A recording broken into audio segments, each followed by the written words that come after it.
Pemirsa, Panitia Khusus Ranperda Perdagangan Orang DPRD Provinsi Sulawesi Selatan kembali menggelar rapat kerja pada Selasa pagi.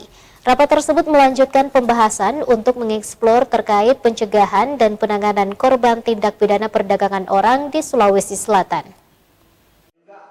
Kemarin di Pansus masih ada yang masih didiskusikan. Panitia Khusus DPRD Provinsi Sulawesi Selatan yang membahas terkait rancangan peraturan daerah tentang pencegahan dan penanganan korban tindak pidana perdagangan orang kembali menggelar rapat lanjutan pada Selasa pagi.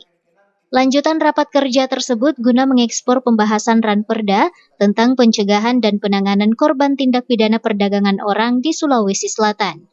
Riswayanti Muin selaku Ketua Pansus mengatakan, saat ini pembahasan Ranperda terkait pencegahan dan penanganan perdagangan orang ini telah memasuki batang tubuhnya. Ia menambahkan, dalam waktu dekat pihak Pansus akan berkonsultasi ke Kementerian Dalam Negeri, yang nantinya rekomendasi Kemendagri akan dibahas kembali bersama pihak terkait dan difinalisasi.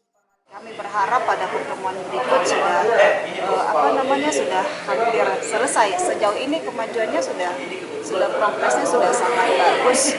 Baik terkait kemudian konsideran, sekarang sudah batang tubuhnya. Kami berharap pansus ini bisa cepat menyelesaikan Ranperda. Kemudian kami juga akan berkonsultasikan ini di Kemendagri. Pulang nanti kami akan membahas masukan-masukan dari Kemendagri, kemudian finalisasi. Setelah itu kita berharap bahwa Perda ini betul-betul nantinya akan sangat berguna bagi masyarakat di Provinsi Sulawesi Selatan.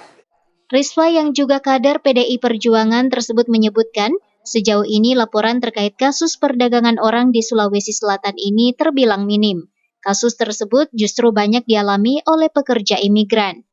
Riswa berharap hadirnya perda tersebut dapat memperlihatkan bahwa pemerintah hadir dalam melindungi masyarakat, dengan mengedukasi dan memberikan sosialisasi agar kedepannya tidak ada lagi korban tindak pidana perdagangan orang. Fitri Herunisa, Celebes TV.